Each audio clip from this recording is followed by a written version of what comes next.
दोस्तों नमस्कार, मैं पंडित अनिल मिश्र राष्ट्रीय कल्चर से। हमारा ये वीडियो भी अन्य वीडियो की तरह बहुत इंटरेस्टिंग होने वाला है। कृपया इसको शेयर करिए, लाइक करिए, सब्सक्राइब करिए और इसको बहुत दूर दूर तक पहुंचाने में अपना अमूल्य सहयोग दीजिए। धन्यवाद। हारे का सहारा बाबा श्याम हमारा। दोस्तों नमस्कार, मैं पंडित अनिल मिश्र राष्ट्रीय कल्चर से आज आपके लिए एक अलौकिक कथा लेकिन सत्य कथा लेकर आया हूं, जिसकी जननी जो है राजस्थान भूमि है और हरियाणा भूमि है। एक ऐसे संत हैं, ऐसे योद्धा हैं और ऐसे भगवान हैं जिनको स्वयं कृष्ण भगवान ने अपनी उपाधि दी, बाबा खाटू श्याम, जिन्होंने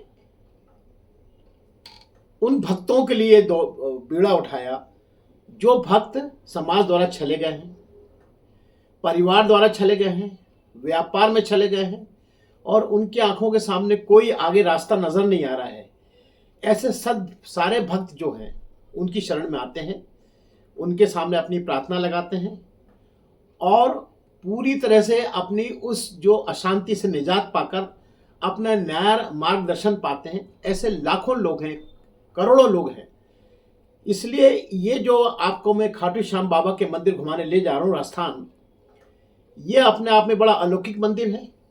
दूसरा मंदिर पानीपत में है, हरियाणा में। हम दोनों का डिस्कस करेंगे। पहले स्टार्ट करते हैं हम राजस्थान में। राजस्थान की जो राजधानी जयपुर, वहाँ से 80 किलोमीटर दूर सीकर जिले में रिंगस स्टेशन है, रेलवे स्टेशन रिंगस। उससे लगभग 17 किलोमीटर दूर एक खाटू ग्राम नाम की जगह है, गांव है, जहां पे कि ये पूरा मैं आपको जो विवरण बता रहा हूँ, खाटू श्याम बाबा का मंदिर कई एकड़ों में बसा हुआ है, कई एकड़ों में फैला हुआ है। मंदिर की ख्याति का अंदाज इसी से लगा लीजिए कि मंदिर के द्वार 24 घंटे बंद नहीं होते हैं। 4-4 शिफ्टों में वहाँ पे कर्मचारी काम करते हैं और वहाँ पे भीड़ का तांता लगातार लगा रहता है। यानी इतने दुखी लोगों का जमवाड़ा यहाँ होता है, जिसका कि विवरण सिर्फ 2 मंदिरों के बारे में मिलता है। एक मंदिर है अपना तिरुपति बालाजी मंदिर, जहाँ कभी पट नहीं बंद होते हैं, और दूसरा मंदिर जो है खाटू श्याम बाबा का ही मंदिर है। और इसकी ख्याति केवल राजस्थान में नहीं है, विश्व के कई देशों में है। और इनकी जो प्रतिकृतियां हैं, इनके जो छोटे मंदिर हैं, इनके नाम से अब जगह जगह बनने लगे हैं। हमारे बैतूल में भी 2 मंदिर मुल्ताई में बन चुके हैं।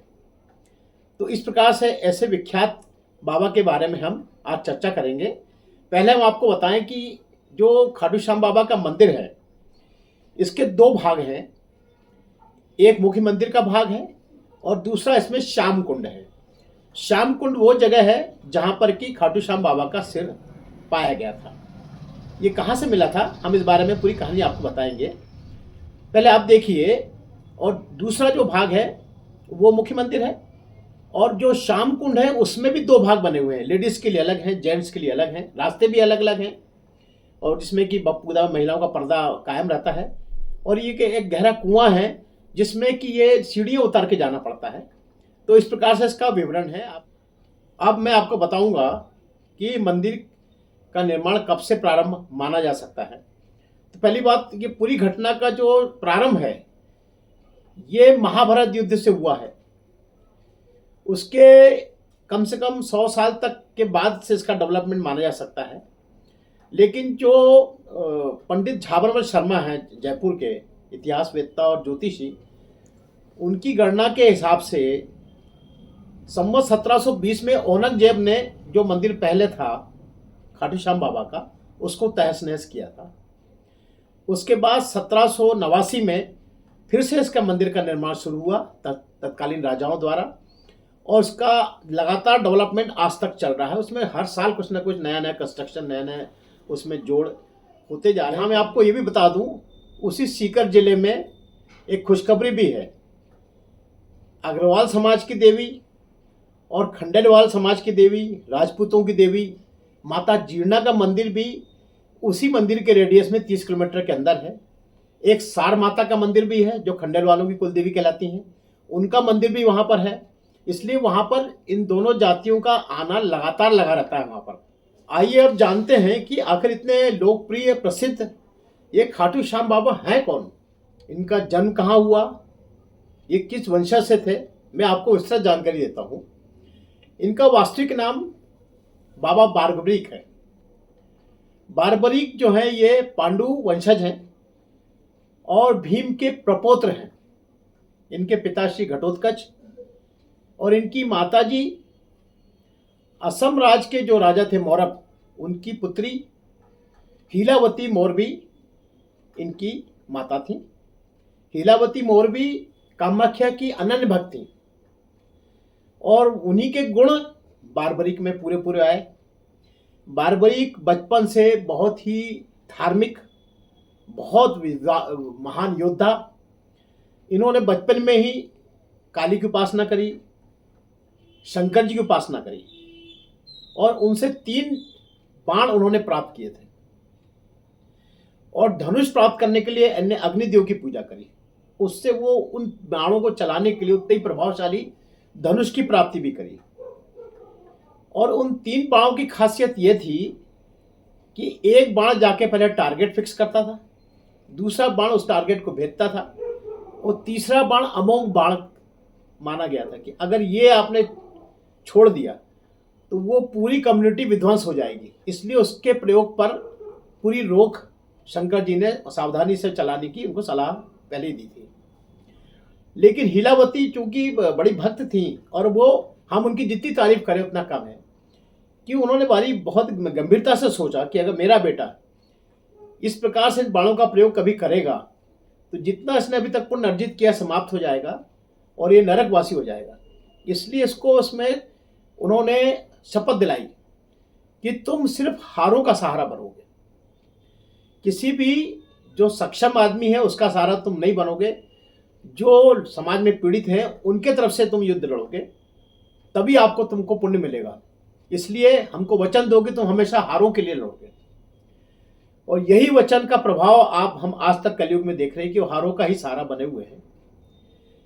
तो इस प्रकार से इनका लालन पालन हुआ। फिर महाभारत में हमने देखा कि महाभारत युद्ध हुआ पांडवों का, और ये जो युद्ध हुआ था ये पानीपत में हुआ था, हरियाणा के पानीपत में युद्ध हुआ था। वहां पर जब घटोत्कच जी भी मारे गए, उसके बाद बारबरीक जी ने सोचा कि मुझे भी अब अपना समय आ गया, मुझे अपने पिता का बदला जरूर लेना है। और ये संकल्प करके वो घर से धनुष बाण लेके निकले।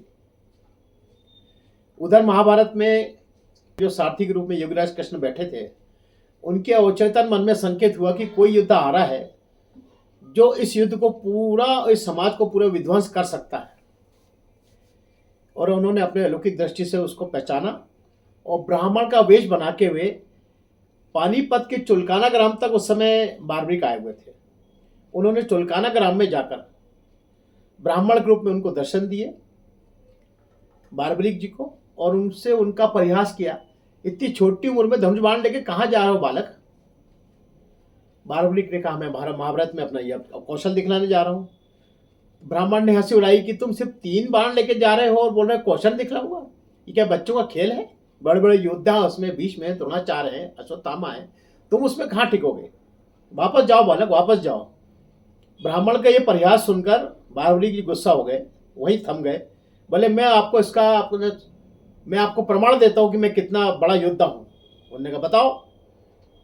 तो उन्होंने, ब्राह्मण ने एक बहुत बड़ा पीपल का घना झाड़ बताया और कहा कि इसको बेच के बताओ। उन्होंने एक बाण छोड़ा, एक बाण से सारा पीपल के सारे पत्ते बिंद गए और वो बाण जो है ब्राह्मण के पैर के चारों तरफ घूमने लगा। बारबरीक जी ने कहा कि आप पैर हटा लीजिए, आपके पैर के नीचे भी एक पत्ता दबा हुआ है, वो पूरे पत्ते को टारगेट बना के ही आएगा मेरे पास बाण।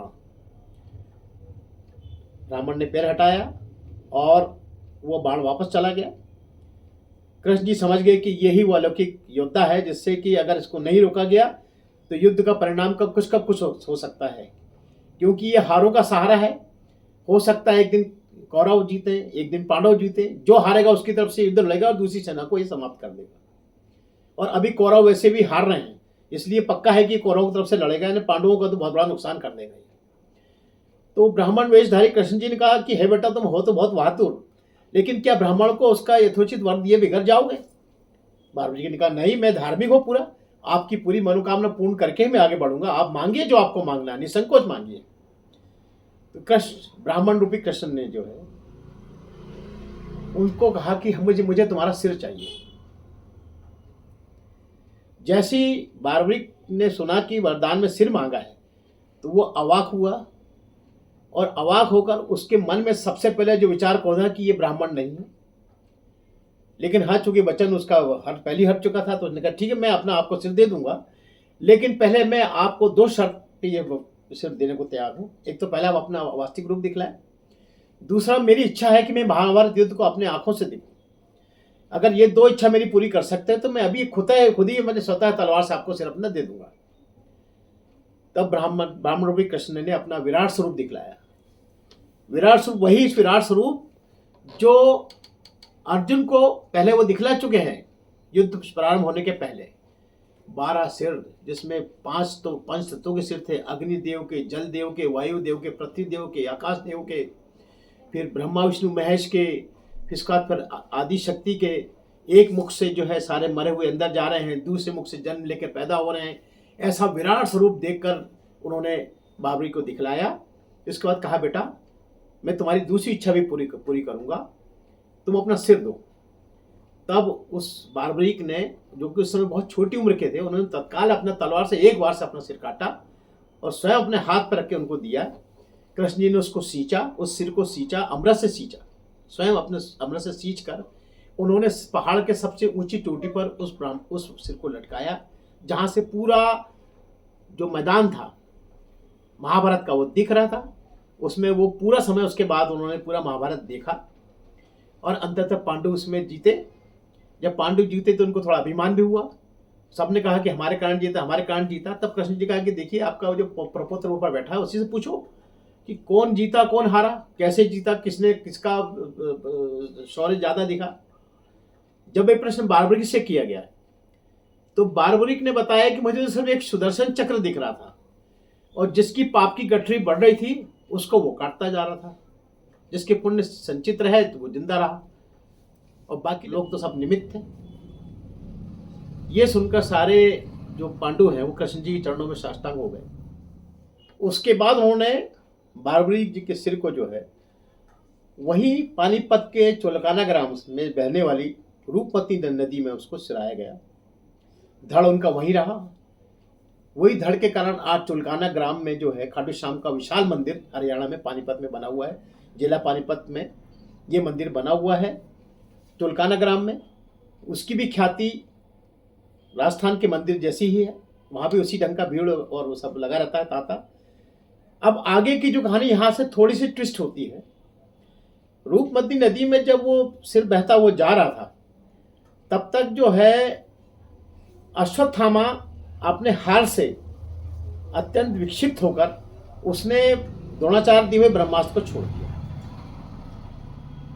अर्जुन भी तत्पर थे अपना छोड़ने के लिए ब्रह्मास्त्र, लेकिन उनको कृष्ण जी ने रोका और उस ब्रह्मास्त्र से उन्होंने उसका टारगेट जो था वो जो इनका जो एकमात्र जो नाती जो गर्भ में पल रहा था उत्तरा के गर्भ में, जो अभिमन्यु की पत्नी थी, उसको मारने का उसका टारगेट था, जिसको कि श्री कृष्ण जी ने अपनी कवच सुरक्षा से उसको सुरक्षित तो कर लिया।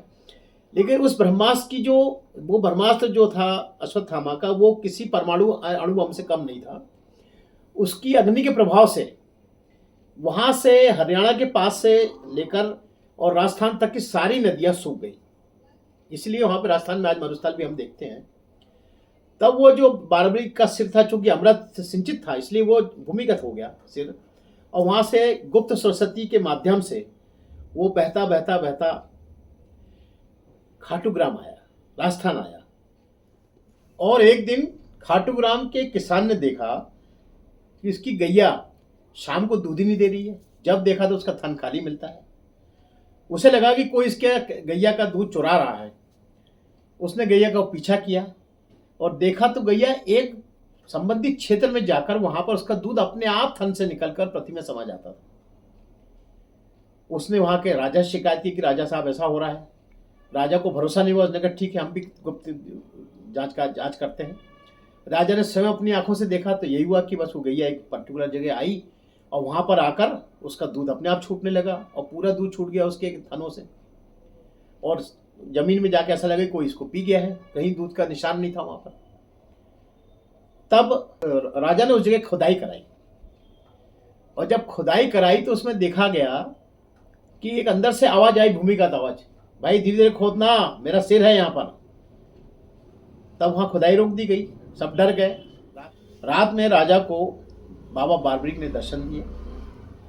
उन्होंने बताया कि मेरा सिर यहाँ पर है और सावधानी से इसको निकालिए, और इसको एक जो सामने जो एक कुआं है उसी में मेरा सिर अपने आप वहीं मिलेगा, और आपको वहीं उसको स्थापना, बाजू में इसकी स्थापना करना है खाटू ग्राम में। इस प्रकार का निर्देश दिया।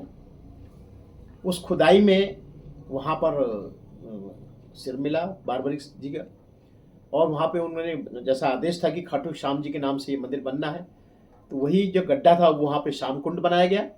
उसी के बाजू में पूरे जितने एकड़ का वो खुला प्लाट था, 10-12-15 एकड़ का, उसमें वहाँ पे एक विशाल मंदिर राजा ने उस समय इसका निर्माण किया। यही निर्माण का जो मंदिर था उसको बाद में औरंगजेब ने तोड़ा और फिर नया निर्माण, जैसा मैंने बताया उस सन में इसका फिर से नया निर्माण हुआ, और पूरा अच्छा, अब तो बहुत ही पूरी सुविधा युक्त मंदिर वहाँ बन चुका है, और काफ़ी लाखों लोग वहाँ पर आकर अपने दर्शन लाभ लेते हैं। तो इस प्रकार से इनकी स्थापना हुई, और स्थापना के साथ ही जो उन्होंने माता को अपना संकल्प दिया था, वही संकल्प उन्होंने राजा को भी सपने में बताया कि मैं उन लोगों के लिए आया हूँ, आप संदेश दीजिए सब जगह कि हारे का सहारा खाटू श्याम हमारा। बस ये नारा लेकर जो लोग मेरे पास आएंगे मैं उनको पूर्ण संरक्षण, मार्गदर्शन और उनका पूरा नई दिशा उनके भाग की बनाऊंगा। और वही कारण है कि आज वहाँ पर ये लगातार तांता लगा हुआ है। तो मैंने आपको बताया था कि जो रिंगस स्टेशन है, रिंगस स्टेशन से 17 किलोमीटर लोग पैदल भी जाते हैं, पद यात्रा करते हैं, पताका लेके जाते हैं, और वहाँ पे कोई भी चीज़ चढ़ाई नहीं जाती है। इसलिए मोरपंखी का बड़ा विशेष महत्व है, क्योंकि खाटू श्याम बाबा जो है स्वयं कृष्ण रूप में उनकी आरती होती है, 5 टाइम की आरती होती है। तो मोरपंख और पताकाएं वहाँ पे सिर्फ ले जाई जाती हैं, और वहाँ पर जो सामग्री है वो वहाँ से आपको वापस कर दी जाती है। कोई सामग्री आपकी बस उनको मतलब दिखा के वापस कर दी जाती है। अर्जी लेने का जो तरीका झाबरबल जी शर्मा जी द्वारा बताया गया है, उसमें यह है कि आप एक लाल पेन से एक पन्ने में 10 पंक्ति के अंतर्गत अपनी पूरी व्यथा लिखें, अपना परिचय दें, उसके ऊपर एक नारियल बांधें, एक उसमें चुंडी लगाएं, और उसमें एक दक्षिणा रखें यथाशक्ति 51, 21, 10, 5 जो भी आपकी श्रद्धा हो, एक श्रद्धा के नाम पर एक दक्षिणा रखें। वो दक्षिणा पुरोहित के लिए रहेगी। वो पुरोहित जो आपकी अर्जी को पढ़कर भगवान बारबरिक का जो शीश है उसको सुनाएगा, पूरी आपकी व्यथा बताएगा, और आप उनसे प्रार्थना करेगा कि इनकी व्यथा को आप स्वीकार करके इनका समुचित इनका न्याय कीजिए। तो वो दक्षिणा उस पुरोहित की रहती है। और अगर उस समय आप जिस समय ये आप दे रहे हैं उस समय होगा तो उसी समय पढ़ेगा, और अगर समय आरती का समय होगा तो बाद में कभी पढ़ेगा, या रात में सारे जितनी दिन भर की अर्जी होती है उनको पढ़ा जाता है वहाँ पर खोल कर। उसके सारे कई पुरोहित लगते हैं उसमें, और जिस पुरोहित के हिस्से में जो नारियल आता है वो दक्षिणा उसी की मारी जाती है, और वो अर्जी पढ़कर फिर से उनको उसको बांध कर फिर से रख दिया जाता है। और जब आपकी अर्जी पूरी होती है तो आप उसको अर्जी अपनी मान्यता को उतारने के लिए वहाँ पर आते हैं। यथोचित जो आप संकल्प लेते हैं वो संकल्प करते हैं। कोई 11 का उपास लेता है, कोई किसी प्रकार का वो जाप का वो लेता है, कोई और अपना संकल्प लेता है, कोई अपनी कोई बुरी व्यसन छोड़ने का वो लेता है शपथ। ऐसे जिस प्रकार से भी आप अपना उसका मान्यता उतारते हैं वो करते हैं। जिस पेन से मान्यता लिखी जाती है लाल पेन, वो बच्चों को दान किया जाता है, चाहे कन्या को आप दान करें, पढ़ने वाले बच्चों को, या किसी गरीब छात्र को दान करें, लेकिन उसको फिर उसका उपयोग अपने काम में नहीं लिया जाता है, ऐसी वहाँ की मान्यता है। तो इस प्रकार से खाटू श्याम बाबा का अलौकिक मंदिर और उनके अलौकिक भक्त की हम जितनी तारीफ करें उतना कम है। इसी प्रकार का चरित्र जो है चोलकाना ग्राम में भी है, वहाँ पे भी इसी प्रकार से भीड़, इसी प्रकार का सब व्यवस्थाएं, सब कुछ इस प्रकार का है। सिर्फ श्याम कुंड वहाँ पर नहीं है, क्योंकि वहाँ पर जो धड़ की स्थापना हुई थी, धड़ को वहाँ भूमिगत किया था वहाँ के लोगों ने। इस प्रकार का अलौकिक धाम आप जरूर दर्शन करें, और उसके लिए आपको जयपुर से बसें चलती हैं, और एक सिंधी बस स्टॉप है वहाँ से आपको वहाँ खाटू श्याम के लिए बसें मिलेंगी, और लगभग 80 किलोमीटर है, तो लगभग 3.5-4 घंटे का रास्ता है। और वो जहाँ से इसका जो रिंगस स्टेशन के पास से अगर आप स्टेशन से जाते हैं तो 18 किलोमीटर के लिए वहाँ से ऑटो मिलते हैं, टेम्पो मिलते हैं। इधर आप जयपुर तक जाने के लिए आपको सब तरफ से एयर फ्लाइट भी है, ट्रेन्स भी हैं सब तरफ से। इस प्रकार इस खाटू श्याम बाबा के दर्शन आप जरूर करिए।